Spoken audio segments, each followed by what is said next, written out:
This is another episode of the Backstage Sports Podcast. I am Joe Connor. I'm JT Harker.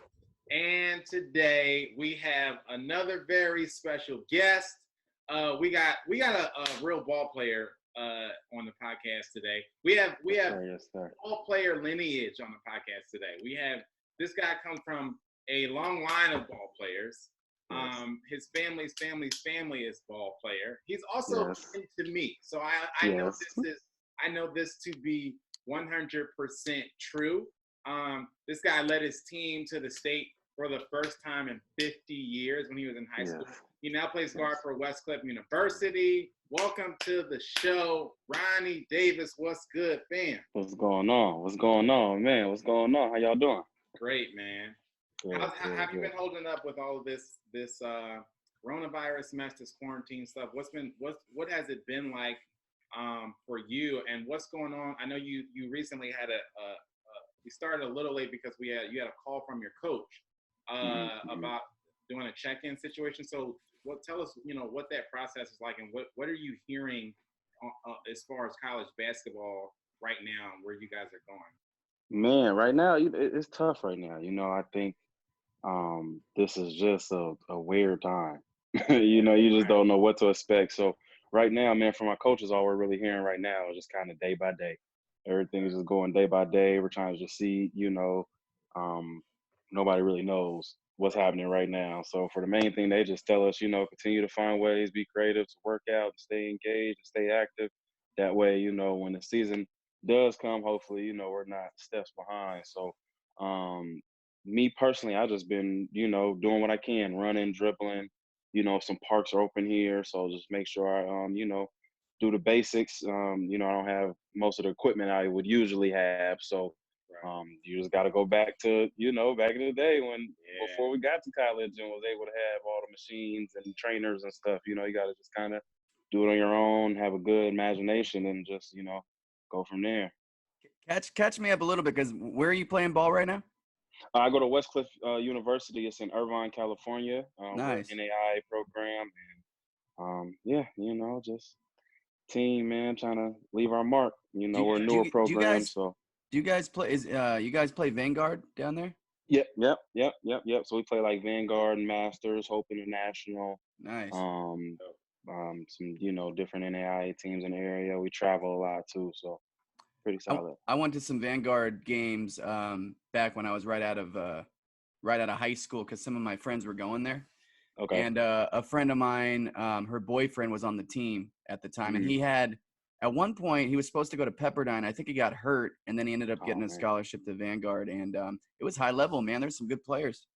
Oh yeah. I think the NAIA, man, is definitely, it's not D1, so you would think it's not the greatest basketball, but you come to a game, you'll see, like, oh yeah, these guys can play. So yeah, it's definitely good competition for sure.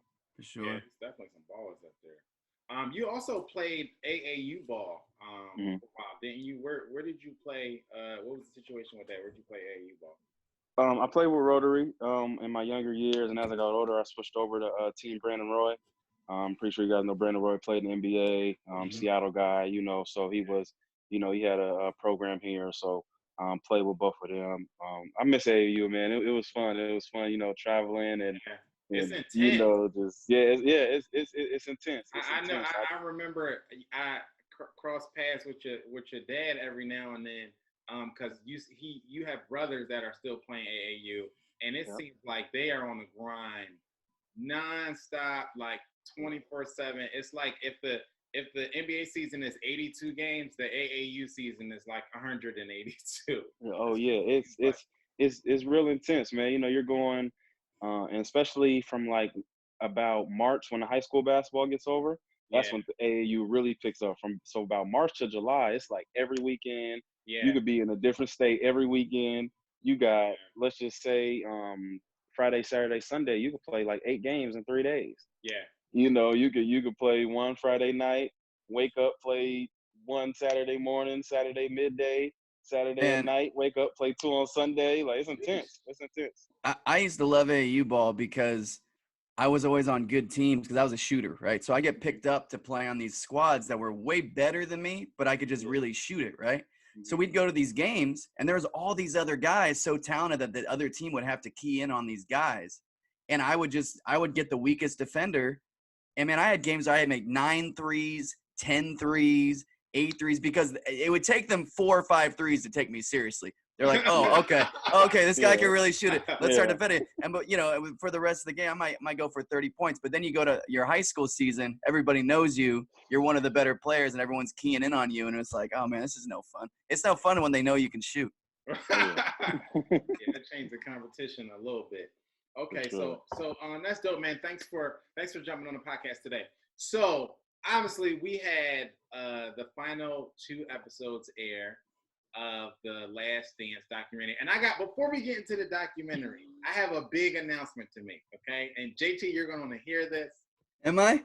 Yes, everybody's going to, because this is big. This is huge. I can't wait. This is, I'm telling you, this is going to start some waves, okay? Are you ready for this? Everybody, turn your TVs up, turn your iPhones up. I can't wait. Because I'm gonna be honest. This is a real moment of transparency for me. Okay, I'm gonna be honest. I don't want to be judged. So, Joe, say what the fuck you're gonna say, bro. So listen, okay. After watching 10 episodes, week by week, after watching 10 episodes of the greatest player of all time, of Michael Jeffrey Jordan. And him leading the Bulls team to 6 championships. After watching it every week for the past, 2 months, a month and a half? Yeah, just about. I now think that the greatest player of all time is still LeBron James, okay? Can we put this to rest? Do I need to have any more conversations about this, okay? You can make 5 more documentaries. You can make it a 20-part documentary, and you can have Jordan literally calling his own games, calling all of his best moments, going over it. I want him to overdub it. I want him to do his own version of Jordan calls Jordan games. Let's do that. We can do this. We can cut it up. We can put it on ESPN. We can put it on FS. So let me ask you. Let me ask you. On the radio. So are you telling? So let me ask you something. The honest answer. If before your opinion on LeBron being the greatest of all time, being better than Michael Jordan, was that like a 10?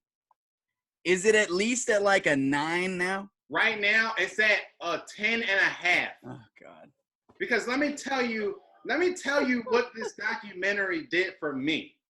Mm-hmm. All it did was confirm all of the things I've been preaching about Jordan and LeBron being the GOAT from day one. That's all it did was confirm it. Because I don't understand how that confirms it. Let me tell you how I'm gonna tell you why I confirmed it. Because a lot of the things that you hear when you have these arguments, especially as a LeBron fan, you hear Jordan was perfect. And the documentary takes that out.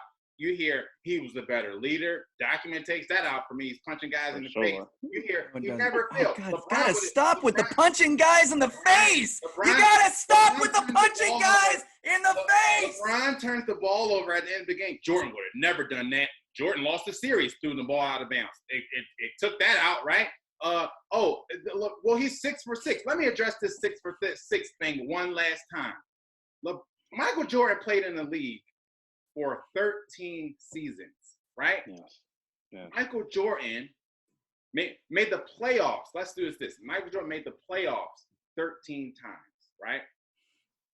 7 of those times, he just did not make the finals. But he made the playoffs and he lost. So Michael Jordan's playoff record is not 6-0. It's 6-7 if you know how to do math, right? So we got to stop this. He was perfect. He was flawless. First of all, I don't have to stop anything. And I you got to stop it. And no. You got to stop it. And you know me. It's over. I'm done. And you know me. I'm not. LeBron James is still the GOAT. And we can all go on with life. But you know me, though. I'm not the MJ extremist that you are talking to right now. I'm going practicality. and I'm not going records, and we don't have to go on about this all day because we've definitely covered LeBron and MJ. And anyone that's watched 1 minute of this show knows that neither one of us is going to be swayed. Because for me, honestly, again, I already knew about the imperfections. I already knew all the losses. I already knew all the wins. I already knew the struggle. This only reinforced and actually because you hanging out with you for a while, I hadn't been really watching a lot of basketball. I hadn't been watching a lot of MJ stuff. I mean, I just, I'm not like I used to be where I'm constantly watching it. So I'm like, you know what? Connor might have a point. Like LeBron's gotten really good. I mean, I've seen him do some amazing things. And then I start looking at all the numbers. I start going back and look what MJ did. And then this last dance thing happens. And I'm like, oh, shoot. Like, this might like really expose him. I might be watching this going, wow, you know what? LeBron surpassed him. No, I was at a 9 that MJ was better than LeBron before the Last Dance documentary, and now I'm at a 15. 15. Laughable. It's not laughable. Ronnie, it's not laughable. Ronnie, let's bring you in here. Where do you stand on this, and how did the documentary impact you from start to end? Okay, this is how I feel. First of all, what did Jordan do before Scottie Pippen got there? Nothing. He got bounced out. 7 of those losses. Remember when I said that Michael Jordan was 6 and 7 in the playoffs? 3 of those losses was in the first round. 2 of them was in the first round. First round, 2 of them LeBron took Yazauskas to the finals. Ha! Yes, Zildrunas. In a horrible East. In a horrible East. He went through prime Dwight Howard. I'm gonna put up a team that he took to the so we can really look at these guys to the NBA Finals by himself. Yeah, he took Kyle Korver, Tristan Thompson, Iman Shumpert, and Dante Jones. To Game 6 against Klay Thompson, Kevin Durant, and Steph Curry, and Draymond, and Andre Iguodala, and Jordan Bell, and we can go on and on. Did you just name the whole roster, or just a few of the guys? Just a few of the guys. Just a few of the guys. I just wanted to know. That's all you need, a few. I'm just saying. I feel like Jordan needed help, and he got help from one of the greatest players, two-way players to play the game. You don't feel everybody needs help, though? I want to take a look at this. Look at this team. At this team. Wait. This isn't the team that I saw online. I want to take a look at this team. This is one of the marks that they put against LeBron, his greatness, right? They say, well, he lost in the finals. He's got more losses. This is one of his losses. This is one of his finals losses. There's 2 or 3 All-Stars on that roster, right? Stop it. So listen, there's 2 or 3 All-Stars on the roster. Who was an All-Star this season, though? They were previous All-Stars. Who was an All-Star this season? I mean, does it matter? Yeah, it matters. Yeah. It wasn't. It wasn't. So for those who are listening, let's take a look at that team. It was Larry Hughes, Sasha. So wait. Can I make something clear though? We're using a team. Gibson. But wait. We're talking about a team that didn't win a championship. That's how we're talking about LeBron's legacy. No, we're saying that this is the team that LeBron brought to the finals. This is the team. If it was Jordan, he would have got. This Jordan is all respect to Jordan. Jordan would have lost in the first round, like he did with this roster. In that East, no, he would not have. It was 2 totally different. You're insane. You're insane. He lost. No, you're out of your mind. He lost in the first round to the Celtics, who were the champions that year. He wasn't losing to nobodies, and he was losing to Hall of Famers. The excuses that I got from all the Jordan stands were he lost in the first round because he didn't have any help. That's the excuses that I got, right? Right. That's what I hear. If he had this, he was still not having help. He would have lost. This team is not going to the finals with Michael Jordan. He's just not. You got to look at the East back then. It was totally different. This East. Michael was also trying to do it all himself, and that's another thing that it shined a light on, the importance of Phil Jackson. Phil Jackson without Phil Jackson coming in to shine the light on a lot of the dark spots of Michael's game, which people love to ignore, right? His tunnel vision scoring, right?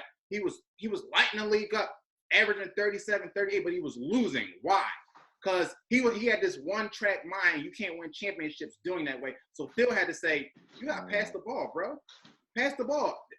Phil had to come in, implement an offense, help change his mindset of I can do this by myself, right? And that was a crucial part in the Dude, there are always crucial parts to winning championships. But the fact of the matter is one of them. But it doesn't matter. The fact of the matter is he won 6, took 2 years off. I don't think there's anyone in the world that believes he wouldn't have had 8, and then he retired early again. Okay, Once he dominated the decade, he dominated. Yeah. I want you to answer this question wholeheartedly. Mm-hmm. From the bottom of your heart, answer this question. Without Dennis Rodman, does he win that last ring? Without Dennis Rodman, does he win the last ring? Without Dennis Rodman, does he win the last ring? I mean, I don't know, but why are we asking if without someone on his roster if he wins the ring? Because I just want you to know how important Dennis Rodman was on this team. Hey, I think the documentary showed. I think the whole team's important. I think the whole team was important. Yes, but that doesn't mean Scottie Pippen and Dennis Rodman were like without Dennis Rodman, Karl Malone would have murdered them. Absolutely, but what we're talking about is would LeBron have won a championship without Kyrie on the Cavs? No, I mean, but I don't knock LeBron because he needed another really good player to win a championship. No, right. I think a lot of people. To your point of last week, which things that are being said that's not necessarily coming from JT. A lot of people don't think that they think that Michael Jordan won 6 finals with a bunch of cadaver dogs. And no, absolutely not. Argument like, well, he ain't had this and da da da da, and it's like, no. People forget that they were calling the '96 Bulls the greatest team of all time, and people still do. They still do call them that. Right, but Jordan wasn't. When Jordan missed that season, what was it? The '94 season. They had 3 guys go to the All-Star team. Name a team that LeBron was on where he left, and not only did they make the playoffs, but 3 guys on the team went to the All-Star game. Yeah, but that's because they had a pretty solid team, but they didn't even make it to the Eastern Conference Finals. It's not like they were still competing for championships. But they didn't have to. We're talking in comparisons, right? Like we're talking when we do the GOAT debate, we're talking in comparison to a lot of the circumstances that LeBron has dealt with, and people just like to wash away of the context gets so lost in all of yeah, no, I completely agree with that. I'm simply talking about why I think MJ is a better player. And you can go into the fact that he's a greater scorer and he's a greater defender, which to me, I've always believed. He's a greater defender at all. Oh man. I think LeBron James can guard all 5 positions. And that's great, yeah. At a very high level, Michael Jordan could never do that. He's more versatile defender, but he's not a better defender. Well, to me, that makes him a better defender. You know what I mean? Yeah, I think he's versatile. I think Jordan was a better defender just because he had that lockdown in your face, like just it was hard. I think he cared about defense more. He cared about defense and he was more consistent defender. I still wouldn't call him. I think LeBron's more of a he played defense when he absolutely have to, like transition situations. I mean, we're finals, you know what I mean? Like then he'll lock up. Nowadays, more so too, and this is why it's hard to compare because, like back then, MJ sometimes Scottie would guard one of the better players, but MJ like wanted to guard the best scorer that he obviously if it was Shaq, he's not guarding Shaq, but he wanted to check the guy on the other team. Nowadays, a coach would be like, look, no, you're not going to check this. So even if LeBron's out there going like, I want to guard this dude. Mike still had Scottie and Scottie for a lot of that. And he was a great defender. Do that. Yeah. Great defender. Absolutely. I mean, again, I'm not trying to say that he won championships without help. Absolutely not. I mean, those teams, I wouldn't call those stacked teams, but I would call he had Tony Kukoc, he had Scottie Pippen, he had Dennis Rodman. I mean, very, very good at what they did, their specialty. Which back then, nowadays a Dennis Rodman wouldn't even exist in the league, but back then, a Dennis Rodman was everybody wanted a Dennis Rodman. Oh yeah. The interesting thing that I've been seeing with all of this is that talking about that Bulls team and the Warriors team, and there was a bunch of memes and stuff going around saying that '96 Bulls, versus the Warriors and plus the ranked team. And so a big debate was going on about who do you think would win out of those teams? I think that's tough. It's I think tough. that's tough. It's tough. Because Jordan is like, Jordan's gonna do Jordan. I think if you do the Kevin Durant team, I think Kevin Durant is gonna light Scottie Pippen up. He's just too small. Like Kevin Durant's like 7'2". He's gonna shoot over him. It's hard to guard. I don't think Draymond's much of a X factor. I think how it always is, Klay Thompson's gonna be the X factor because I would pay money to see Dennis Rodman and Draymond Green play each other. I do too, but the thing is, Draymond is more talented than Dennis. I think Draymond isn't as mentally locked in as Dennis was. Dennis, you can sock Dennis in the face, and the documentary show you can sock him in the face. He's just gonna get up and look at you like. He was Draymond got a tech, got crazy. thrown out. Now he's out of there. Like. So I think Dennis Rodman wins that Draymond matchup for sure. I think that I'm taking the Warriors in that, and if it was a series, I would say Warriors in 6 because the only reason I say Warriors is because they have just a fully loaded. Like you can't. Because somebody's going to be open. It was an all-star team. Either Steph or Clay's going to shoot it. And there's not enough defenders on the Bulls to guard both of them. Like Jordan. Think about the shooters. You know what I mean? It's always tough to compare teams of different eras because they're going to be constructed to win in the era. They're going to be made to win in that era. And a team made in the era in the 90s, even though in certain ways they would be better, like obviously like defensively and certain, it's just two totally different things. You can't could you hand check in that game or no? I think tough. if you take hand checking. No hand checking? I was about to say, I feel like even if you take the teams of today and allow the rules to be like how they were, like Bad Boys, Pistons and stuff, I think the players today would be just fine. I think some of them would have to get stronger. But like, okay, let's take LeBron for instance. Yeah, go ahead. If LeBron had to play against the Bad Boys, you telling me LeBron is basically just as big as what's the 40's name? Lambeer, I think his name was. Yeah. Him and LeBron are the same size. So you telling me if LeBron's coming at you full speed and is able to do some Charles Barkley type stuff and run through you, that like he wouldn't be able to take those hits, LeBron, well, you're talking about a guy from the Pistons? No, I'm talking about the center from the Pistons, like the Lambeer, right? Bill Lambeer. Well, Lambeer was like 7 feet, but they had some other dudes. No, LeBron's 6'9", like you know what I'm saying? Like, yeah, LeBron's a freak. The same size, right? Yeah. Somebody like Giannis, right? Like Giannis is gonna do the same thing he was doing. I mean, they would have tried to hit him before he gets off the ground. But I mean, man, we do what you do now. Pump fake, let him jump. Now you have to foul me. I think people in NBA today are way more skilled than it was back then. They are, and I think that's why a lot of the game plan was the foul. I think this whole idea of like the defense was better back then thing is overblown. I think we get physical confused with better. Just because it was more physical doesn't mean that it was better. We've all played on a blacktop or in a gym where you've had somebody guard you and all they did was hack the hell out of you, right? Right. Right? Then we play people who literally their feet are like attached to your feet. You can't move without their side to side motion is unbelievable. There's a difference between more physical and better defense. There is a difference. Clotheslining people back then don't mean that they had better defenders back then. But the physicality though, it makes it a different game. Just like how people say now, absolutely. You know, it makes it a different game. And the mental toughness, there's a reason why some of these guys, I mean, I've never heard these things about Patrick Ewing that are coming out now. Charles Oakley's ripping Patrick Ewing. He just says he was soft. And this is a guy he's a guy from nothing in New York. I think he's from New York. Tough guy. Generally speaking, a tough guy, but against those squads that he had to get through, he could never get through them because he just, for whatever reason, he didn't have the mentality. So it's not that it's necessarily better, but it's that certain, like Steph Curry would have struggled in an era where you could just throw guys around like that.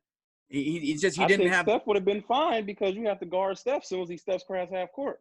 If I'm Steph Curry, I'm not stepping close to the 3-point line. You got to guard me all the way out here. Yeah, but you can shimmy. Right, but you can defend him in a different way back then. You could be way more physical with him. Yeah, you can. That means you got to guard me full court. Like you guard me full court. Now I'm running for you. I'm doing, So you think he'd be just as effective now? I think he'd be, because he shoots. It's not like he's going to the lane trying to dunk on people. He's shooting from 2 steps past half court. He wouldn't be amongst the trees like, you know what I'm saying, like some of them were, you know. But I'm saying, I think it was like episode like 4, 5, and 6, where it like showed Jordan just kind of scoring a lot. They didn't pick Jordan up till he got to basically the free throw line. Yeah. The only person that picked him up was Nick Anderson. He stole it from him.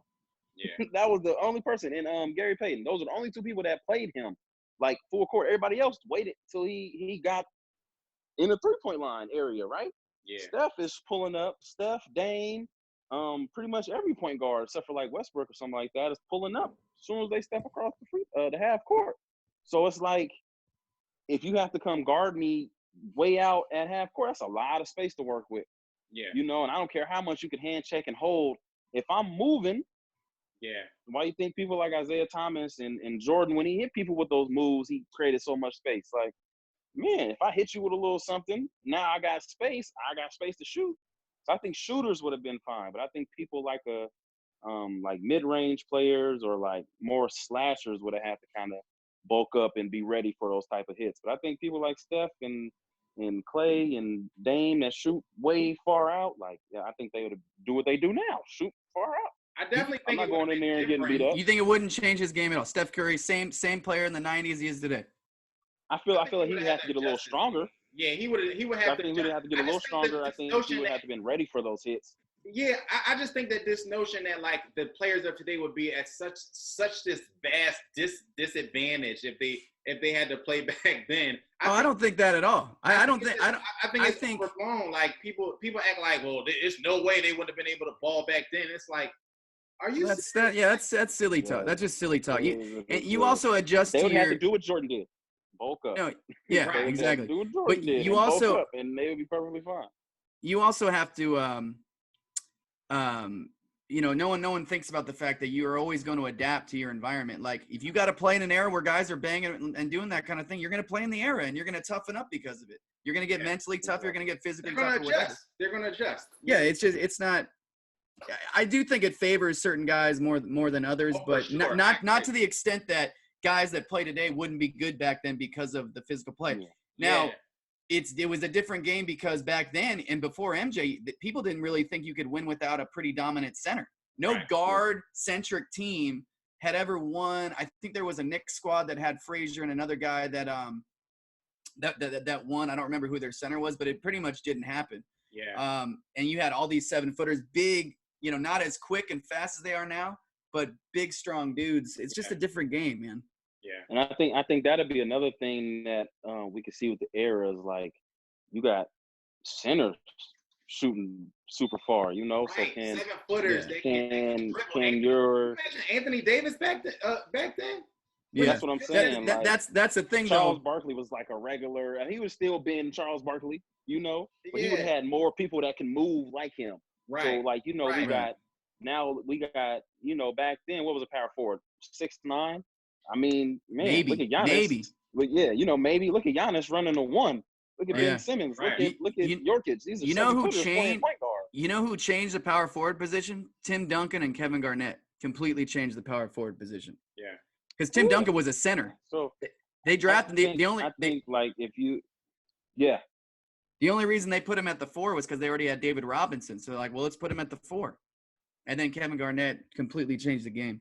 Yeah. Just change it all up. So I think if we switch it, like if we put those 90 teams in today's game, I think it'd be ridiculous. I mean, because now we're trying to. I remember I was scrolling through Twitter and they were talking about how one of the regular season games, I forgot the teams it was, but it was like 160 to 158 was the final score in regulation. Mm-hmm. And you're watching the Bulls games and it's like the score is the 69 or 74, the Utah Jazz 54 points like that game. And it's like we're scoring 54 in the first quarter. Yeah. So it's a whole different game. So that's why I say, like, if you put them older teams today, like, can you keep up with the pace and can you guard all 5s? I mean, what are you going to do with the Warriors when, they put nothing but guards out there? They're not really worried about rebounds. It's like, or what you going to do with the Rockets now? The Rockets got literally a 6'5" and under team. Yeah, but you have to guard all of us, though. You have to guard all of us. How are you going to guard me? How are you going to guard James Harden, Westbrook, Aaron Gordon, Ronnie Covington, and PJ Tucker? Like, PJ Tucker's going to sit in the corner. Ronnie Covington can shoot. Aaron Gordon's a bucket. James Harden, we all know what he does. Yeah. And Westbrook is just going. It's a different game, but also And you know who made me realize this? And Joe and I have been joking about this for a while. The fact that Brooke Lopez is now a legit 3-point shooter, bro, has opened my eyes. Because I used to think, guys back then, the problem is none of these guys would have been shooting threes like these big hulking centers. But you know what? Yeah, they would have, because Brooke Lopez figured it out, and he is like a classic robotic moving, slow, he's the caveman. old school center. He's the Geico caveman, and he's a legit 3-point shooter. So I believe anybody could have learned to shoot threes. So that's the other thing. That's the other thing is those guys would be adapting to today's game. I agree. I agree with that. I think they would have adapted. And if Brooke Lopez can do it, anybody can. Absolutely. Definitely. Absolutely. I think the only thing that'll be hard for the 90s team is just kind of the pace. I think the pace of playing with all these guys, like, then if we add in the younger people of like the Aaron Fox and the Ja Morants, like, I know like Isaiah Thomas, like old school Isaiah Thomas, those guys were fast, but like, are you gonna keep up with these guys? It's a different type of fast. Westbrook's getting the rebound and going. Right. You know, back then it was outlet, run. No, I'm grabbing the board. Y'all run. You know, Westbrook. Kevin Love grabbed a rebound, throw the ball. Somebody's a layup. You know, so I think it's funny. Totally Westbrook different. reminds me a lot of, because I hadn't watched a lot of old footage of MJ, like the young MJ. Mm-hmm.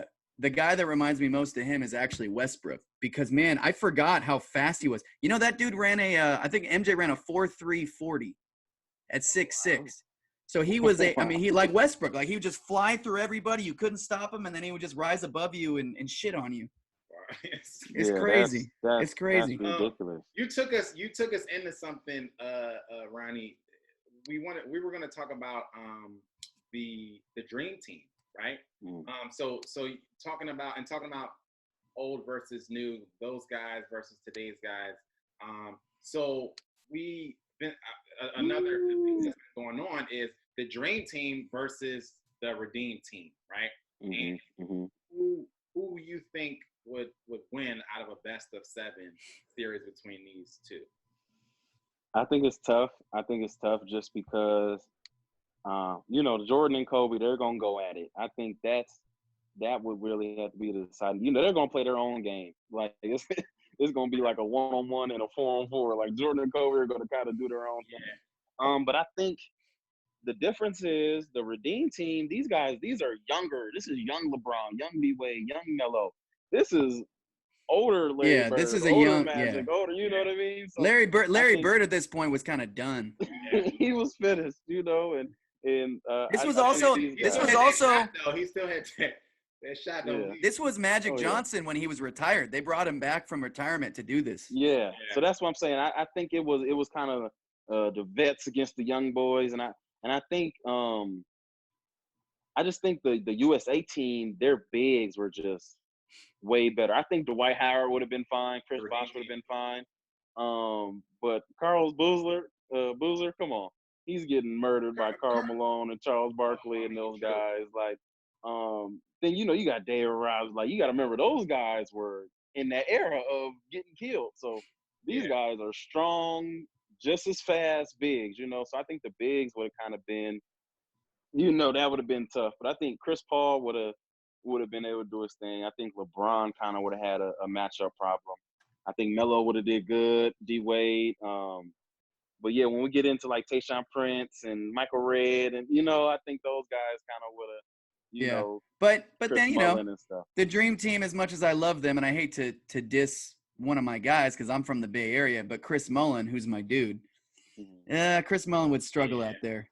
They were older though, I think Christian Laettner. Well, Christian Laettner's not even in. He's not even. That should have been. Well, see, that's the interesting thing. That should have been Shaq. Shaq should have been on that team. Right. So that changes it a little bit. That changes. But see, what I look at though when I look at this team, if we're talking about who would win, I'm not even really looking at the whole team. You just pick the 5 guys that are going to be out there when it matters. Looking at the starters, So you're looking at LeBron. I think the starters were LeBron, D-Wade, Kobe, probably Dwight. And so Dwight, D-Wade, LeBron, Kobe, and was Chris Foster in? I think it was Jason Kidd that started. Okay, so I would probably start Chris Paul, though. I would start Chris Paul. Yeah. I think the dream team kind of. I don't know. I think it would be a good one. Now I think if we update the team and like take out Carlos Boozer and add like a Kevin Durant, take out Darren Williams and add like a Steph or something like that. The premise, man. What I'm gathering from him is he's saying, well, it's pretty tight. It's tough to choose, but because Michael Jordan's on the old school dream team, that's who wins. Oh no, that ain't it. Yeah, no. I'm going with the redeem team in 7. I think it goes 7. If we take the blasphemy, redeem team in 7. We take the best 5. Kobe and LeBron on the same team to me. Plus, look, Carmelo. Let me tell y'all something. Carmelo Anthony does not get the Olympic respect that he deserves. I don't know what it is about. All scores. I don't know what it is when he goes overseas. He turns into Michael Jordan light. He turns into Michael / LeBron 2.0. And he's coming off. He'd have been the world's greatest 6-man. He'd have come off the bench, giving them who's guarding him when Carmelo come off the bench. You know what I mean? And that's the thing. Who's talking Melo to coming off the bench? Buckets. How about that? Redeem team got straight buckets. Like I'm starting Chris Paul. Yeah, but dude, that's just if we're talking prime though. If we're talking prime, Larry Bird in his prime was nasty. Magic in his prime was you're talking before Michael Jordan came around. Larry Bird and Magic, a lot of people consider them the 2 greatest players of all time. Oh yeah. You know what I mean? So now you've got 3 of arguably the greatest players of all time, and Karl, who before Tim Duncan was considered the greatest power forward of all time. I mean, it's a nasty squad, man. So who are you taking in? We can't because we want to morph this into something else, and everybody know. Well, I'm just saying prime. That's all I'm saying. So who are you taking? Because this iteration of the Dream Team versus this iteration of the Redeem Team, who are you taking in how many games? Still taking the Dream Team, and I'm taking them in 6. Ooh, I think it's definitely a game 7. I'm going game 7. You know, anything's possible in the game 7. I think it goes game 7. MJ doesn't do a lot of game 7s. Who's winning this game in the game 7? Redeem Team or Dream Team? I don't know. MJ doesn't do a lot of game 7s. I'm going. Ooh, I'm going redeem. If we go 5s, if we go best 5s, I'm going redeem. Yeah. Just because how old they were. If we go prime, different story. But how old they were during that time, you gotta go redeem team. I think them legs give out in a game 7. Plus they got to go. So there's that. LeBron, Kobe. The true GOAT doesn't like to let series go to game 7s when everything's on the line. Yeah, well, he was in one. So the ESPN not in the finals. Top 70 something, 75 was it? Players list came out. Mm-hmm. But you know, all the commotion was really about 1 to 10, 10 through 20. So we have a little bit. We have a graphic here. We can pull it up of how the list played out. Now this version of the list, JT doesn't like this version of the list. This is the list I like. Oh, is this the one? You put the right list up. That's why I like it. Okay, so this you didn't put the Joe Connor Photoshop list. This one has LeBron 1, Michael 2. No. This isn't the right one. No, there is. This is not the right one. Who did you Photoshop this yourself, Joe? This is the one. This is the one that I found online. I don't have any problem with this list, right? Even though I wouldn't put.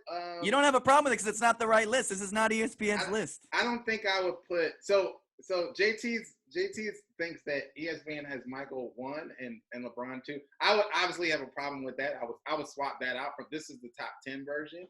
I don't think I would have. I don't think I would have Wilt as high as 6 though. Just because of competition, I don't think I would put him as high as 6. They're giving respect to some of the older guys. I mean, Bill Russell for his era obviously was dominant. Yeah, Wilt Chamberlain was dominant. And hey, I'm not one of those guys that thinks – I think top to bottom, guys have gotten more skilled and athletic in the game. But I actually don't believe – I'm not one of those guys that just thinks, oh, we're just people are just bigger, faster, stronger. I think overall that might be true. But Wilt Chamberlain, go look at what he used to run. They have his 40 time up. He would do just fine in today's game. So I'm not Wilt, one. yeah. I think Wilt's one of those players. Still, you can plug Wilt in any 80s, 90s, 2010s. Now he'll be a monster. I mean, he was light years ahead of the game. Kareem hook shot. I mean, come on, you know, it's the hook shot. Kareem was nasty. He's also 7'2" or 7'3". Like he's crazy tall. So you know it's. Although I think those two type of guys. No, I'm not. I don't have him third. I don't have Kareem over Wilt. I actually would move Kobe higher. I would have Kobe. Actually, I would have Kobe 3 or 4. Yeah, it's tough. I love Kobe. I respect Wilt and what he did, but I also context. That's my whole thing with any LeBron arguments, any other arguments. Context matters is my favorite line, and I think the context of the era that Wilt was playing against people who had full-time jobs. LeBron is by far the best player and the best version of the league. Well, Wilt was playing against guys that they had off-season jobs. Yeah, you know what I'm saying? Like it's a little different, but these guys were mailmen. They didn't get they didn't get paid enough money though. It doesn't mean they weren't good. I'm not saying it was anybody's fault. I'm just saying it's a fact. You know what I mean? So it's like I can't really. I think like this is what I scoring 100 versus Bruce Bowen and Andre Iguodala. No, you know what I mean? Like this is what I think. I used to have Magic and Larry very neck and neck, and I love Magic. But the more I've looked into what they both did, what their numbers were, they both won, obviously, what kind of teams they had. I actually put Larry above Magic. I love Magic. I just don't think for me, I think scoring is a very, very, very, very important part of the game. And I just don't think Magic was a strong enough scorer. He's amazing. I love Magic. I just don't think he's a strong enough scorer to have him above another guy who could do all the same things he could do, is considered a better rebounder, was all defense almost every year, you know, at least before he started dealing with injuries, and then could obviously score with the best of them. Larry Bird, I think, deserves to go up there. But, dude, I would say Kareem would still be 3. I didn't see enough of him, but looking at his numbers and looking at what he did, especially in his younger years, I think he gets underrated a lot. A lot of the old heads have Kareem as the GOAT. Like a lot of the old heads that don't know how to operate Twitter, like this is not their era.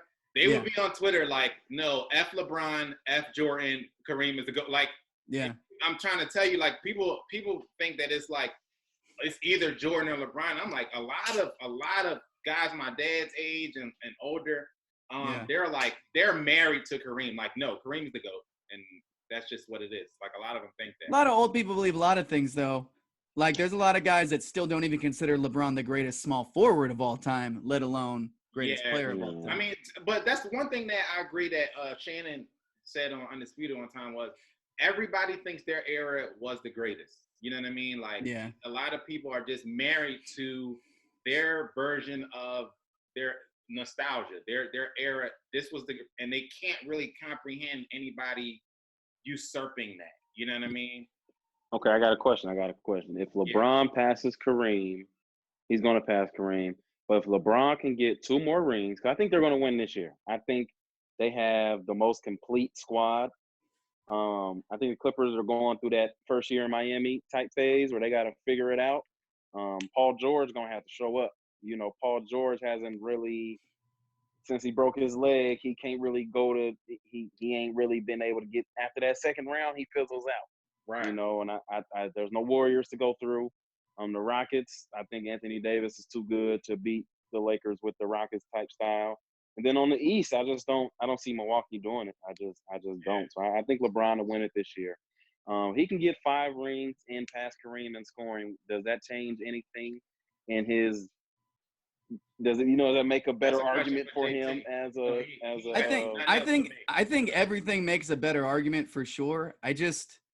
I don't. How many rings do he got to win for you? It's not even. It's not even. We gotta I win shouldn't. six. I shouldn't say it's not. I shouldn't say it's. I shouldn't say it's not about wins, because it is partly about wins.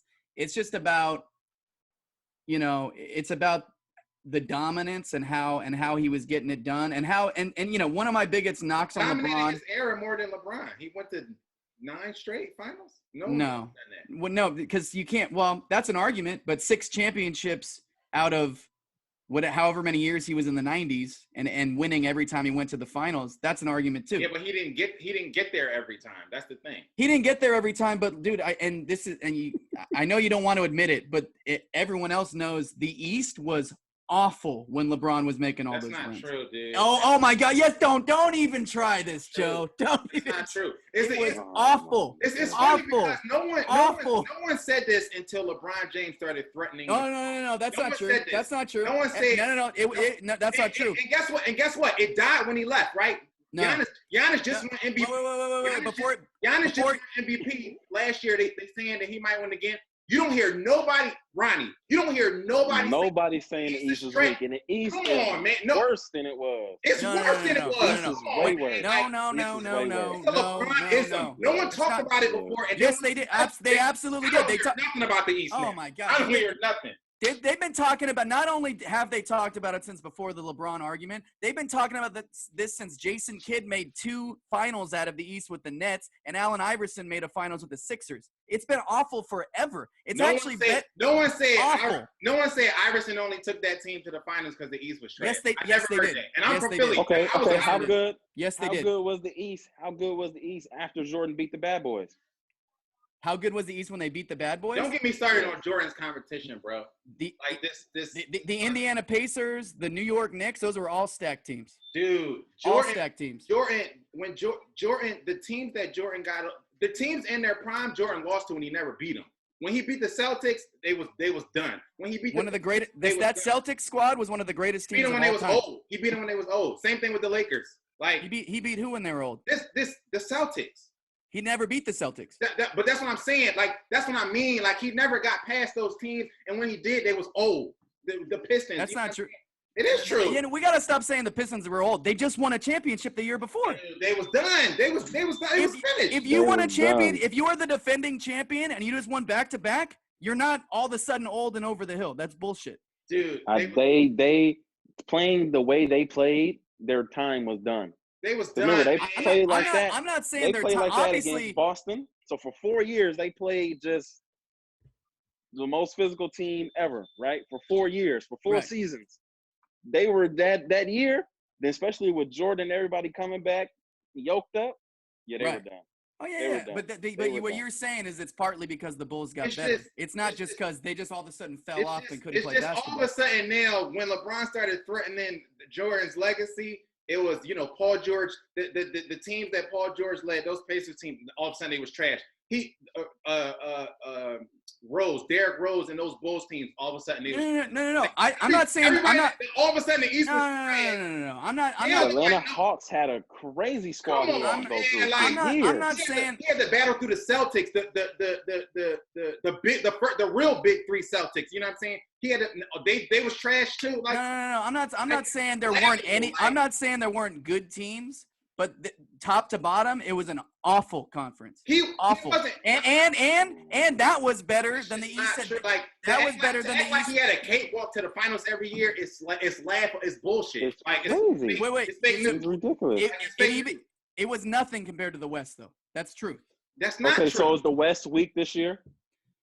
I'm not even talking about. I got to look at this year. I'm talking about what it's been. It's not. I'm gonna answer you. It's not. I just want to know about this year because he's number 1 in the West. Dude, I'm not. 2 more wins. We're talking about accomplishments. That's what I'm saying. So what now? The West is trash too. Like I'm not saying no. I'm not saying the West is trash. They move the goal around, right? So if he does something that usurps something that somebody else did, all of a sudden we gotta attack the thing that he. You know what I'm saying? If he beats the team, now the team is trash. Like, no. You're confusing me saying something just because of where LeBron is, or if he's in the West, with me actually just telling you the truth. The East was awful. It was awful. We can bring it up. We can look at everything. So is the East still trash to this day? The East is more balanced. The bottom of it still sucks. The middle of it still sucks. It's more balanced than when LeBron was there. Yes. Okay. Bro, the East is two teams. The East is literally the Milwaukee Bucks and the Raptors. Joe, the East has been 2 or 3 teams for 20 years. Bro, LeBron. Okay. Years. Okay. So when Kevin Durant goes to the finals for how much? I think he signed a 4-year contract, so he got 3 left for the next 3 years. If Kevin Durant takes the Nets to the finals, is the East still going to be weak? Are we going to say the same thing about Kevin Durant? He played in a weak East. Are we going to say the same thing if the Nets go to 2 or 3 finals? I'm going to answer you. They won't. No.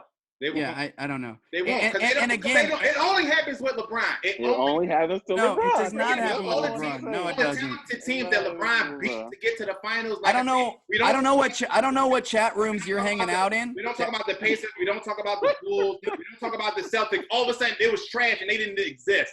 Like, come on. And it was a 2-team race. Like, the East is a 2-team race now. Like, dude.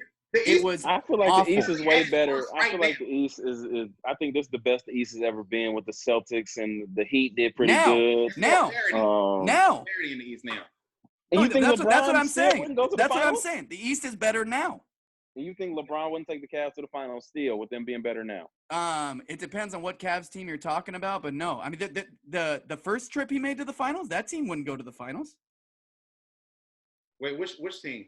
His first trip to the finals with the Cavs, that team would not go to the finals. In this East, that first team would not go to the finals. They absolutely would. Like, I feel like LeBron makes everybody about him so much better that it's just LeBron just makes everybody so much better. It's just like you kind of plug every great player makes the guys around him better.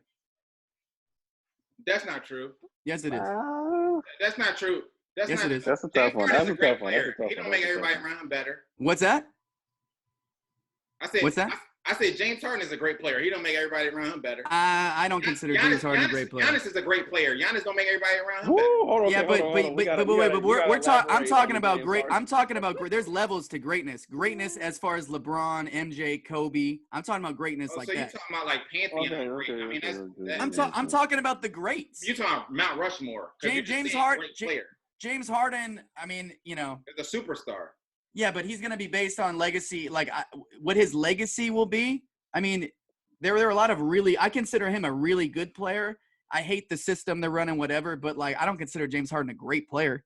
You think James Harden is more in that like that Charles Barkley conversation, just a great player, but he'll never win type conversation? Well, no, because I consider Charles Barkley a great player too. It doesn't have to be that they win championships, but you've got to be a balanced basketball player. Like the guys that, like, we're looking at this list right now. I love Dirk.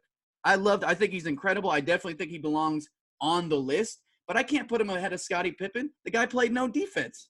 I wouldn't put I can't put on ahead of Scottie or I think Scottie is way underrated.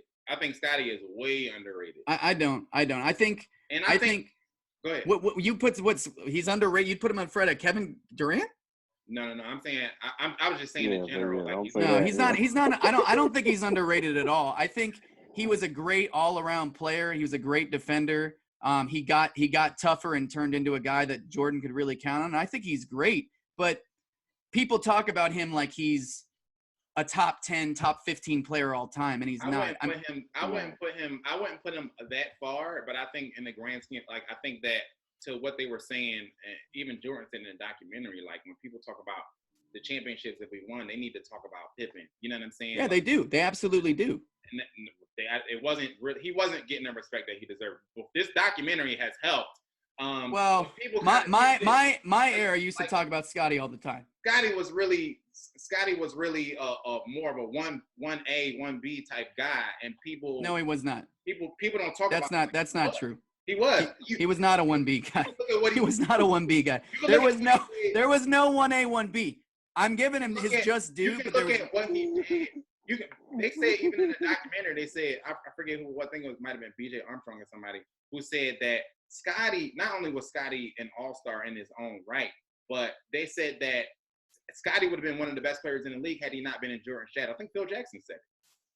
Phil Jackson in So it's like Phil Jackson's a very sweet guy that talks very endearingly about his former players. Yeah, I don't think he would have been. I also I think don't think he would have been nearly as recognized if he wasn't with Jordan. If he wasn't on that Bulls team, I don't think he would have been nearly as recognized. I mean, look at it. I was just going to say that. Situation showed it all. Like the talent was still there, though. That's the thing. I think that's what the talent was there, but you got to understand it, and a lot of people don't. Mike brought it up. Mike Cook brought it up. MJ, in a lot of ways, made Pippen because Pippen didn't have the toughness when he came in the league. He had some athletic ability. He played at a very tiny college. He was never a highly touted player. Yeah, and I'll give Jerry Krause this. He found Scotty and drafted him. He was coming out of Arkansas Little Rock or something like that. He was not a big time high. I think if you want to say he was a diamond in the rough. I don't agree that like he was just nothing, and when he got to Jordan, he became something. Like I don't agree with that. Oh, it's true. It's true because when you look at his first seasons, he was not out of him. Yeah, Jordan definitely brought that out of him. Jordan definitely his grade A defense, his first all team greatness. Yes, I think so. Yeah. No. How do you make a diamond? We all know how you make a diamond, right? I think he when he got there, he was a grown man when he got there. No, he wasn't. No, he was still a kid, and I think Jordan definitely catapulted him into what he was. All due respect to whatever. I think he gave him the jury to do it, but he did. The player that he was when he got there. No, he was not. And that's the reason why Michael Jordan didn't win nothing without him. No, that's not true. If you look at his stats when he first got there, he win without Scottie Pippen. No, I'm saying if you look at Scotty's stats when he first got there, he was not a great player. I'm not talking about by the stats. I'm saying by the skill. The player that he was that player from the time he got there to the time he left. The role that he filled. And I'm telling you, he was not. He was not.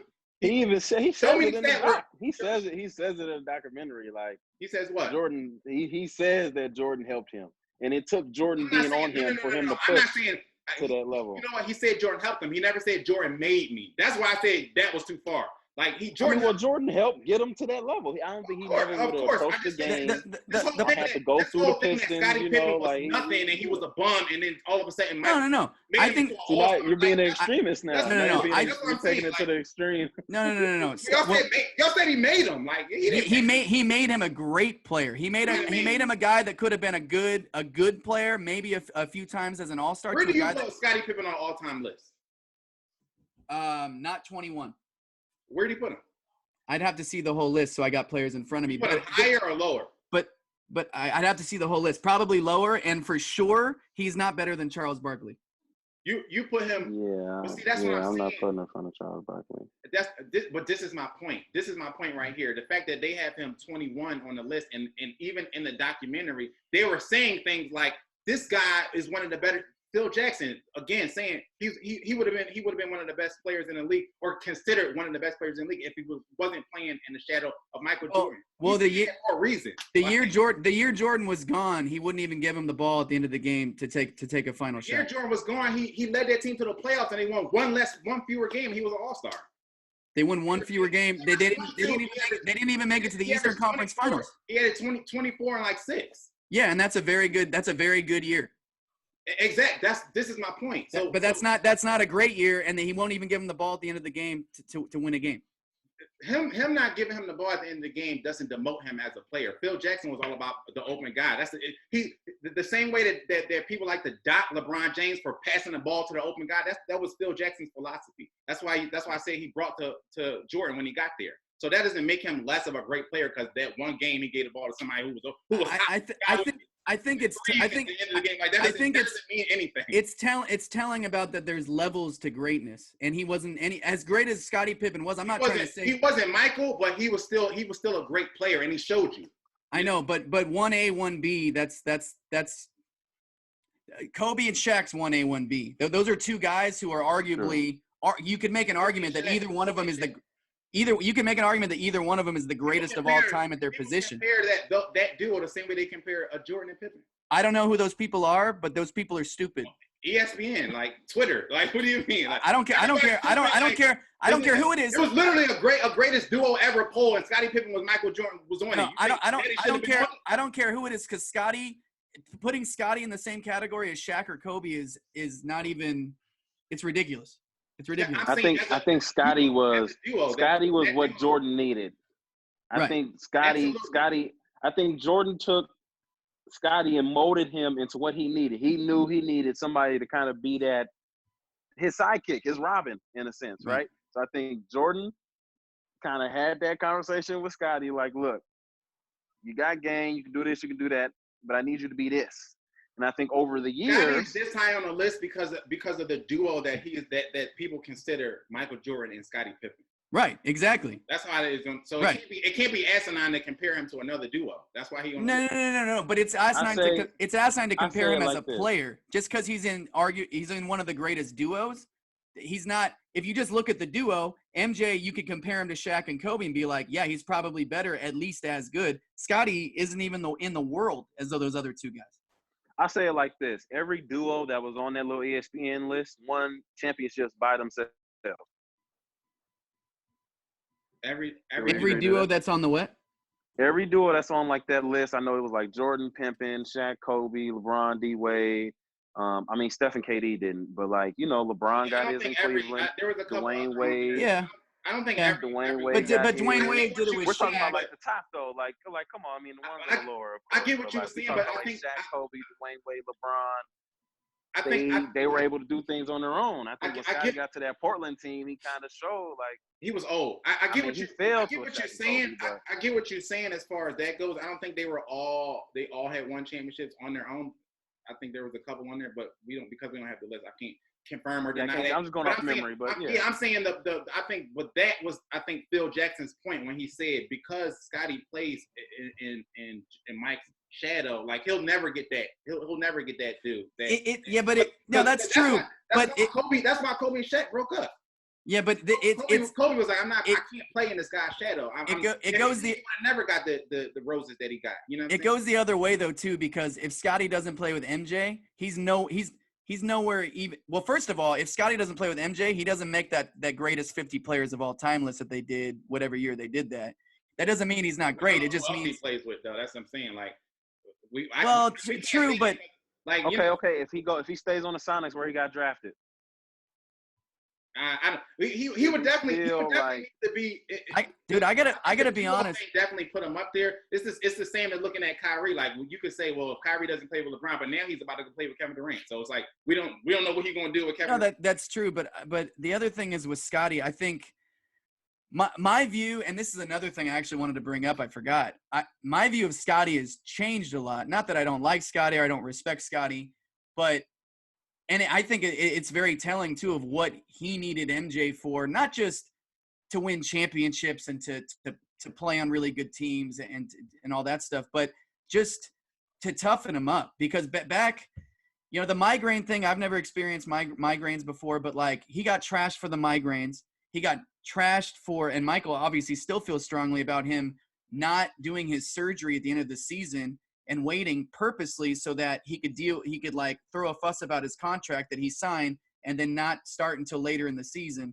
And then with the Tony Kukoc thing, I was really surprised and weirded out when I saw the scene where he says he wouldn't change anything. I'm like, you wouldn't change the fact that you wouldn't go into the game because the coach decided another player was going to get the ball, and then you apologize to your team. It was a moral thing for him. He was like, "I'm the guy. I led that team." It was which is weird. But it worked. Jordan would have did that. They wouldn't have won 6. They would only have 4 rings.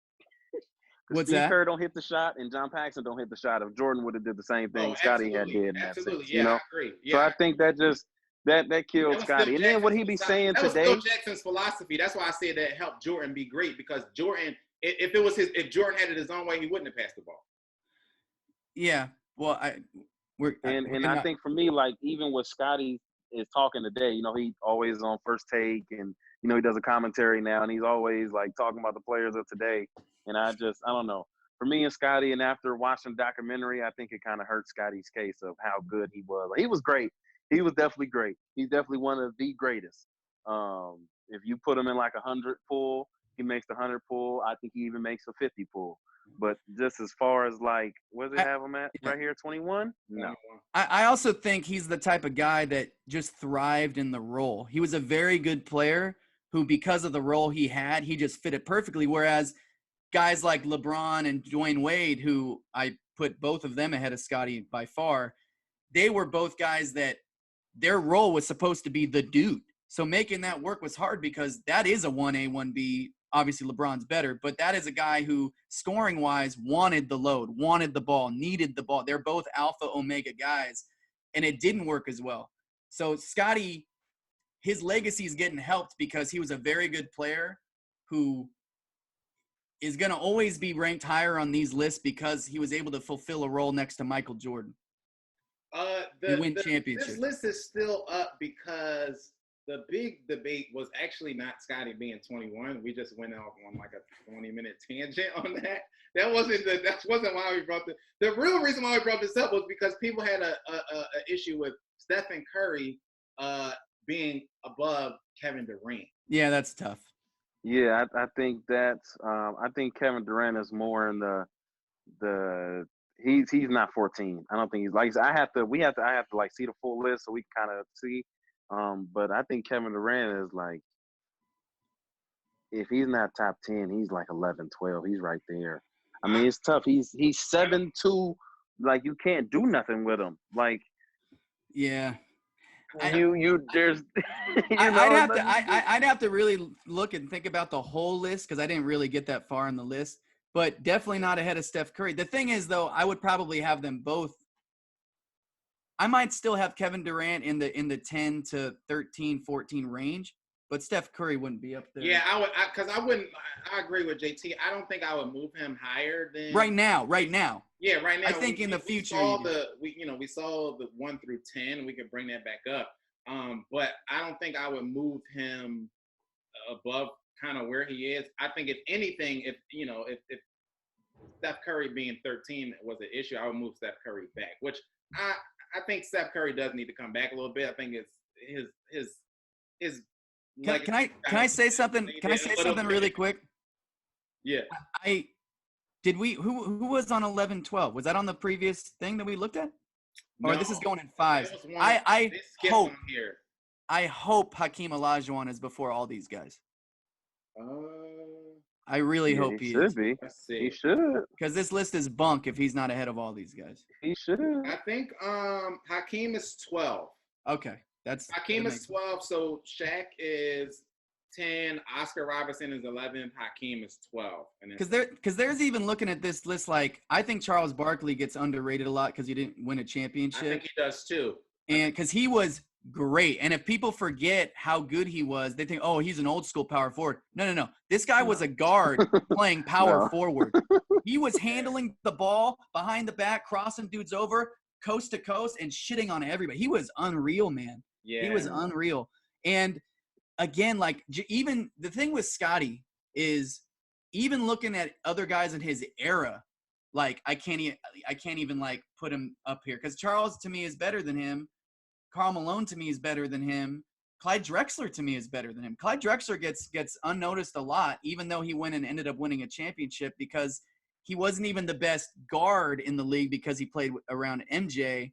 So therefore, we can't even consider him up amongst the greatest of all time. He was a great player. Oh yeah. I definitely think Stephen Curry is a little too high on this list for. Is Isaiah Thomas ahead of these guys, please? So this is the list. This is where Isaiah. Forgot about AI. Isaiah is 31 on this list behind AI. I don't think Allen Iverson's that far back.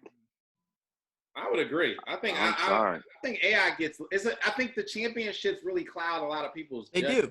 They do because no one in their right mind. This isn't a team thing. If Steph had one championship, no one in their right mind would put him ahead of Allen Iverson. That's true.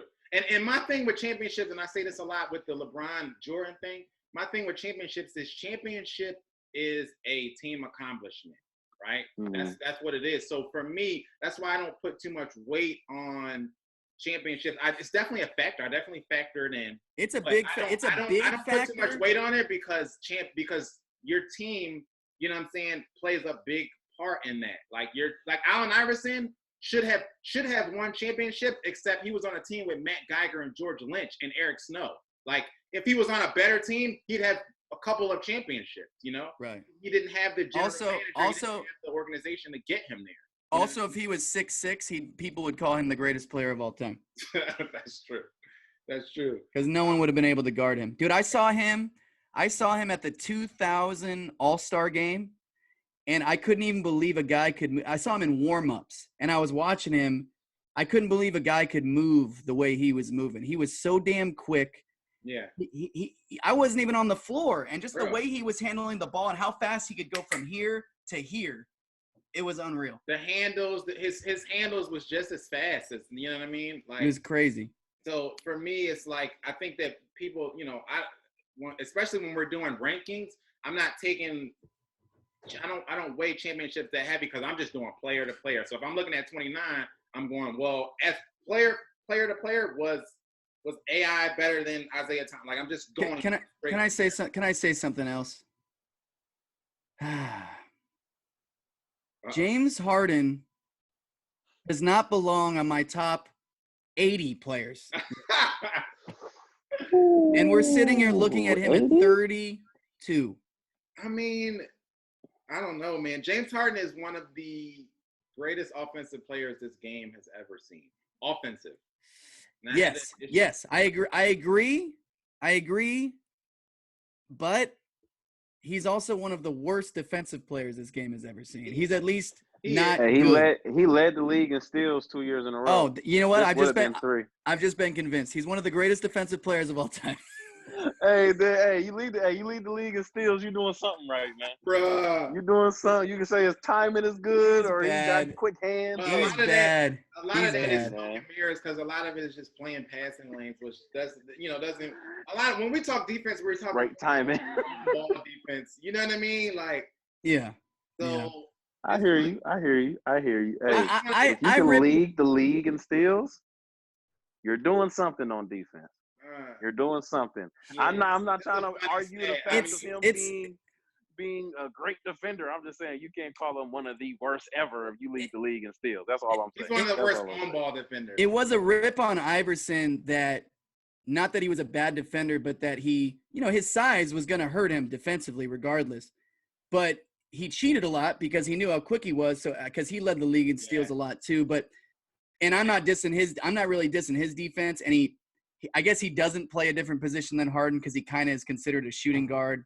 Yeah. He's really just a scoring point guard, but just not a great defender, James Harden. And a lot of the cheating, from good coaching, they'll tell you a lot of the cheating is bad. It's a bad thing. You know what I mean? Like, you know what I'm saying? So a lot of the great defenders don't cheat.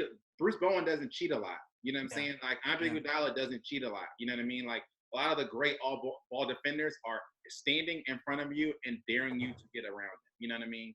Yeah. So, and I think it's part of the Rocket system. They're not really caring about defense anyways. We're trying to outscore you. Can you score 170 points like we're about to score 170 points, I think that's more of the Rockets thing. So I'm playing this passing lane because I got four guys, So it's tough though. I'm not a fan of the Rockets style though. I'm not either. The Rockets is my favorite team. I've been a Rocket fan since T-Mac. So, and I don't like the new style. I don't.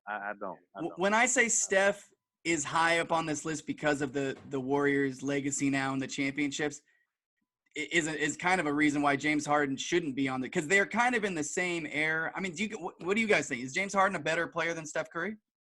No, I wouldn't. I think if you put James Harden on the Warriors with the same team, if you switch them, I think James Harden gets the rings too. I do too. I'm just thinking player to player. I don't think he gets the rings. I think with Durant maybe. I don't think before that he gets a ring. Because he'll create. I don't create more. He can't create more than Steph. Volume. Ooh, yes, create more. No. I don't know if it's a lot more. I think it's pretty equal. Yeah, I think it's pretty equal to me. But I'm thinking, what do you lose? Like you're not really losing. There, defensively, it's kind of a trade-off. Same thing. So you're thinking offensively and the ability to create and the ability to shoot threes and stuff. I think Steph, as much as he can shoot and score, he was also and has always been considered a great setup guy and a great guy that can actually play more point guard than just being a scorer. And I don't think Harden has quite that much in him. I don't think it's a big a big, huge thing. I'm just I saying. think they're different in a sense of like Steph's a shooter. You know what I mean? So Steph is doing a lot of shooting. Oh, you're playing me super close. I'm gonna go do this little circus layup. Or I'm gonna find Clay. I think James Harden is more of just an all-around scorer. Probably give you a bucket, three, free throw, layup.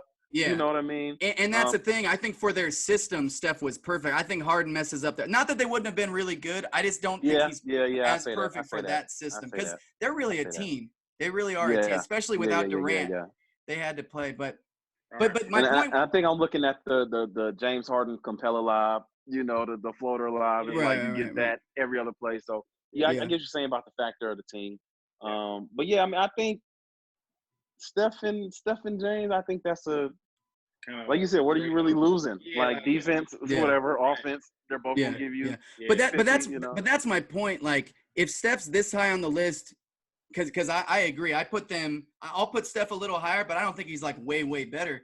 But if Steph's this high on the list because of the championships he's won, which he has to be compared to when you look at there's no way Harden could be this high on the list. Harden's got to be down because he doesn't even have the rings, you know. Okay, we gotta move before we get out of here. JT, we're still gonna get into we're gonna end on this day in history because we kind of blew right past it. Before we get out of here, I want to get your take on the situation that's going on with Zion, right? So Zion's former marketing agent has served him a request for admission in her company's lawsuit against him, asking him to admit that he received money, benefits, favors, and other things of value, whatever that means, to attend Duke. Hookers. Possibly hookers. Lap dances. Possibly lap dances. I'm sorry. He didn't go to Louisville. Sorry. Yeah. You being a college athlete today, how do you feel about this? I know JT is of the mindset that this is going to have a big ripple effect. How are you feeling about this? I feel like, why does it matter? He's in the NBA. It's not like he's still in college. So, I mean, like, what is even the point? I mean, the whole NCAA is done. Now that these kids can go to the G League now, they're over. So I feel like they're just trying to find anything, you know, to try to you know. But I just feel like, for what? I mean, come on. Like, yeah, but see, that's the thing. For Zion, it doesn't matter. But what does it mean to Duke? Because and then we talked about this the other day. My first thought, because we both agree that players should be getting paid anyway. NCAA is on its way down as far as what they're going to be doing. But my first thought went to, because I'm a guy that Duke's my favorite basketball program. I grew up on Duke, Coach K, legacy. That's not supposed to happen at the Duke basketball program. So what do you think that could mean for Coach K and the Blue Devils? Yeah, I mean, I think it's I don't know if you guys have seen the scandal, the little documentary they did on the college little basketball stuff. And one thing he said in there was, it's not who's cheating, it's who's getting caught. You know? Yeah. It's called the scandal? The scheme? The scheme. Bro, we did a whole segment on the scheme, which you got to check out. It was really good. If you haven't checked it, go to YouTube. We did a whole. And I just feel, and I feel like for Duke, man, it all it does is puts a magnifying glass on them.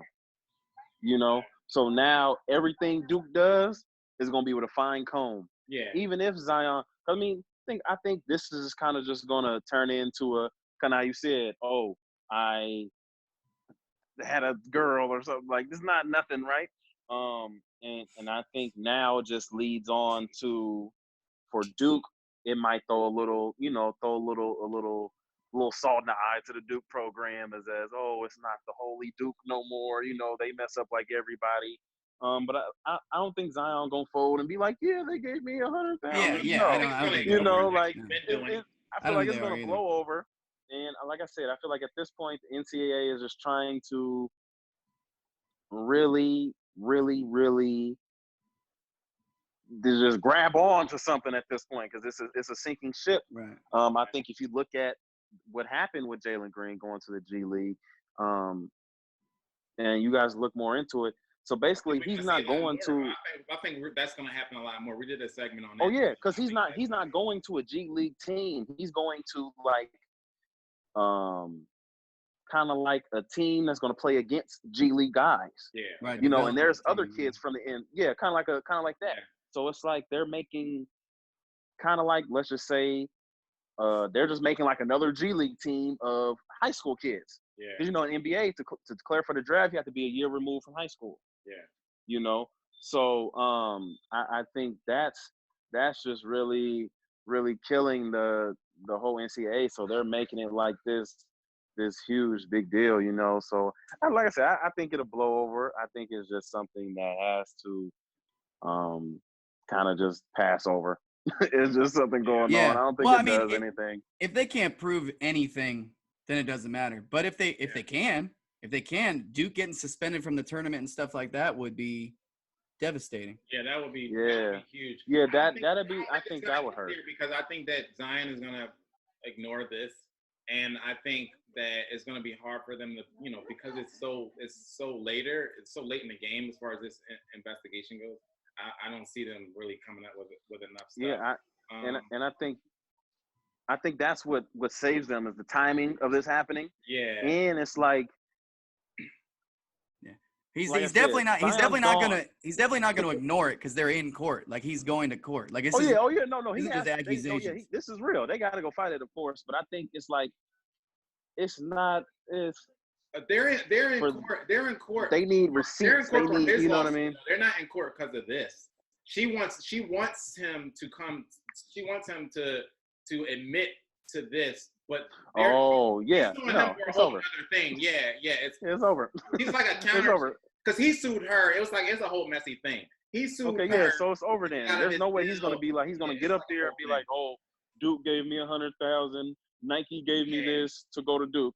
No way. I mean, he's from North Carolina. That's his argument. I'm from North Carolina. I've been wanting to go to Duke since I was yay high. I'm going to my home. You know what I mean? So I think, like I said, I think it's just the NCAA trying to grab on any way they can, and I don't see it hinder anything. Let's just say, in a crazy world that it does happen, I think that is huge. For Duke to be suspended or for Duke to, a probation or something. But yeah, that's what I'm saying. I think they have to find the timing real hard evidence. Yeah, the timing for it's amazing because they could skate out of it just because of the shifts that are happening right now, and it doesn't change really anybody's view. You know what I mean? Because it's interesting because Joe brought up Bobby Knight last time, not in regards to anything like this, but Coach K, he played for Coach Bobby Knight at Army, and he always spoke about Bobby Knight was like his hero. Bobby Knight's still alive, so he still is, but like he loves Coach Knight, and Coach Knight was not about that life. He coached Indiana, and I guarantee it didn't change when he went to Texas Tech. The reason the game in a lot of ways left him behind was because he was the old school. We were not cheating as far as, paying kids and like luring kids. You want to come get a good education and play for a great program, then you come do that, and I also feel, go ahead, my bad. Well, I was saying, because I remember him verbally on air, national television, ripping Coach Calipari, because at that point he had left UMass in sanctions, and he had left I think it was Memphis in sanctions with Derrick Rose. I think that's right. Left both of those programs in sanctions before he took before he went and took the Kentucky job. And he's like, how is this guy getting a job? We're saying this is illegal. This is illegal. It's proven. They're all in sanctions. He was running the whole thing, and now he's getting a job at the biggest program in the country. You know what I mean? So I just knowing what Coach K cares about and his legacy and what he believes. It's just an interesting thing. Yeah, and I feel like that with Coach K. I feel like Duke is not a program that has to bribe players. Right. Duke is not a Kansas or one of those like high programs, but could use those. I mean, people are dying to go to Duke. Kansas. I think they all doing it though. Yeah. To be Kansas. honest, I don't think Duke is though. I don't think Duke is. I think the scheme. If you watch the scheme, I think he basically alluded to it like this is going on all around the country. All the major schools are doing it. It might not be the school. Maybe it's somebody adjacent to the school. Maybe some type of third party boot. But it's being said, bro. Yeah. Everybody. We had a Mike Cook from Pittsburgh on here a couple weeks ago. Who played for Pitt. he basically alluded to it like it's happening. Like it's happening. Oh, it's going down. It's going down. Whoa, no. Mike said he doesn't think it's nearly as prevalent as we thought it is. As Mike doesn't think it's happening nearly as much as we think it is. That's what he said. Oh, I think people think it's like every player. No, he thinks it's way less. Yeah, no, I definitely think it's like not everybody gets that bad. I think it's only like you gotta be up there. You know what I mean? Like you gotta be up there. Like you gotta be like a Zion or somebody like to even get any of that. I think in basketball it's not happening like that. I think football is where everybody's getting something. Yeah, you know, because you're coming in for years and stuff. But I think in the basketball world, it's not really going down like that. The crazy thing about the scheme is, and this is really what did like and I think he's still got his job. The guy at Arizona, the coach at Arizona, is he still there? Yeah, he's still there. He is on the phone himself setting these things up. Yes. Like, how stupid do you need to be? Sean Miller, that's his name. Yes. That's why that's so bad. You think Coach K is going to be on the phone with a guy that does like just some random dude that is friends with players being like, so what do we got to do to get this guy? Yeah. Like, what an idiot. And he's still there. He's still at Arizona. He's still there. Yeah. So, I don't think this is going away anytime soon. Before we get out of here, let's hit him with a this day in history that we normally open the show with, but we kind of blew past. So not a lot going on this day in history, but 1935, right around the time I was born, the NFL adopts the college draft for the very first time for the 1936 season. And other than that, we just got birthdays. So happy birthday to NBA player Mario Chalmers. Okay. Happy birthday to Kevin Garnett, one of my favorite NBA players of all time. My dog. I want to interject real quick with that. Have you ever seen his story about Isaiah Ryder and him playing against Michael Jordan? No. Have you, dude? Go YouTube him he's on like a podcast interview, and there's a really smoke from Matt Barnes and Stephen Jackson. Yes. There's a good one that goes back and forth between him telling the story and Isaiah telling the story on another show, and they just keep going back and forth, dude. It is one of the funniest things because Kevin Garnett's funny. I didn't realize how funny he is to listen to. The way he tells the story, dude, it is so goddamn funny. I'll just give like a real quick thing. He's like, so I'm a rookie. We're out there playing. Isaiah's bringing it to MJ. And I'm the new guy here. I'm like, man, we got this. Like, who is this guy? This is Mike. This is MJ. This is the great Michael. And Isaiah's he's looking at him, go like, yo, bro, stop. What are you doing? What are you doing? What are you doing? Don't do that. You need to calm down. Go sit down and calm down. He's like, no, fuck that. We got it. And then he says, and Isaiah says MJ's just looking over like this. So he goes, you know when you go out on the court and everything's going great, and then all of a sudden there's like 10 plays in a row and you feel like you have not been on offense at all and you've done nothing but run up and down the court and play defense? That's what just happened. We go back to the bench and he's like, oh, hey, Isaiah, I'm sorry, bro. I'm sorry. Like MJ just rattled off like 15 straight points or something stupid like that. Dude, it's the funniest damn thing I've ever seen in my life. I'm definitely gonna check that out. But happy birthday to Kevin Garnett. Happy birthday to GSP, George St. Pierre, one of the greatest, arguably the greatest UFC fighter of all time. And this is a cool one. Curly Neal. Y'all know who Curly Neal is? Old school Curly Neal. So Curly Neal, man, who apparently I didn't realize died earlier this year in the last few months. He's still alive? I don't think Dude, Curly Neal, born in 1942. Man, the Harlem Globetrotters, even still when I was a kid, but more so, in the older generations, the Globetrotters were a huge attraction. The Globetrotters had their own bit on Scooby-Doo and Fat Albert that I remember seeing as a kid. Like, that doesn't even exist anymore. Like, they're not even an NBA team. Right. You know what I mean? Like, they were, like, big time. And I remember Curly Neal was the best because he's the guy that had the handles and was the funniest and all the personality. He used to make fun of everybody and stuff. But happy birthday to Curly Neal, and rest in peace. Also, happy birthday to our good friend Alexandria Korn. Her birthday was Alexandria Korn. This week sometime. Belated, yeah. Birthday. Ronnie Davis, thank you so much for joining no problem, man. No problem. I gotta get back, man. I like arguing, When we get out of this quarantine situation, we gotta get on the court or something at some point. Oh yeah. Do that as well. Sure. Tell the people where they can follow you. You also have a clothing line Oh yeah. You know, I got a little shirt on right now, man. It's called Think Different. You know, you know what I'm saying. It's called Think Different. Man, you gotta send me some sizes. I get you a little something, man. Hey, but that's a bet. I'm a medium. Shoot it my way. We got you. I'm gonna tell you where to send it, and I'm rocking. I'm supporting. Yeah, for sure. Do you make hats? Yeah, man. Do you make hats? Yeah, I got hats too. Yeah, man. I got you. Love So I'll definitely get on that for you guys. Where can they cop your clothing line at? Man, you can just follow me at Iconic Frost on Instagram. You know, that is Iconic Frost. You know, just spell it the right way. I'm working on the website right now. You know, this is a good quarantine trying to do that. Yeah. But yeah, right now, you know, when I was at school and stuff, it was hard to, you know, do the website and keep it running. So I kind of just hit me in the DM. I'll send you something. Oh, okay. You know, so yeah, but that's kind of how it's going right now. But yeah, I got a hat. I got a medium. Let's do it. Yes. I get that only for you guys. So yeah, man, the brand's called wear it on the show. Yo, yeah, that's cool. The brand's called Think Different. TD for short. You know, that's our little logo right here, man. It's really just think different. You know, mental freedom. You know, you ain't got to be trapped in a box. You don't have to be, you know, who people say you need to be. You know, be yourself. You know, and I think that's part of the journey. Once you find yourself, roll with it. You know, and I think that's things like Jordan, and you can look at that in every walk of life. You know, Jordan cried about it on a documentary. Like, if you don't want to play this game the way I play it, you know, and you might not have liked it, but you know, I loved it. I loved it. Look at Dennis Rodman. You know, he didn't care. This guy left the finals practice to go wrestle. You know what I mean? Like that's crazy. That's being who you are. I forgot about that. I forgot about that. Yeah, that was nuts. I saw that. I completely forgot he went to go wrestle.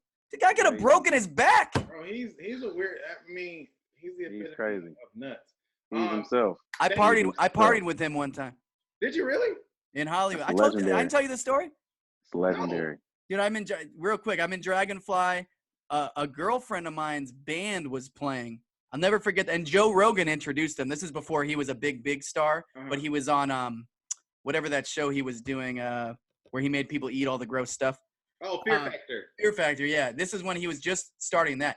And so he's there. He introduces the team. I mean, the band. They were called the Prom Kings. That was the name of the band. It was an awful name for a band. And I'm just sitting there, like, the band's playing. They're like, okay, whatever. And I'm grabbing a drink, and this guy just rolls up right next to me wearing, like, a beanie, and he had all these piercings. I'm looking over at him, and then I kind of I go, wait a minute. That guy looks like Dennis Rodman. I look over at him, and he's looking right at me. He's right next to me. And he goes, what's up, bro? Like, yeah, man. He's like, cool. You want a drink? I'm like, yeah, I'll take a drink. Before I know it, we're in the back of Dragonfly. I've been there since, too. Like, and every time I go there, I think about when I met Dennis Rodman. Yeah. He's a cool dude, man. Yeah. Crazy. He's a cool dude. Ronnie, love what you're doing, man. We're going to go and definitely have everybody check out your social media, support the brand, support the clothing brand. Iconic Frost. Yes, sir. Yes, sir. Iconic Frost. Make sure you follow, like, and subscribe the Backstage Sports Podcast on YouTube. Make sure you turn on your notifications so you know when we are dropping a video. We are now on iHeartRadio, Spotify, and Google Play, so you have no excuses not to listen to us. Okay. Oh yeah, it's going down. It's going down. You can follow me at Joe Connor 33 everywhere. At JT Harker everywhere. All right.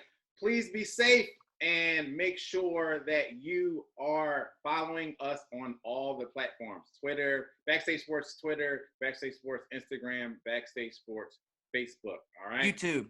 Oh, also YouTube. All right. Until next time, this is the Backstage Sports Podcast. Peace.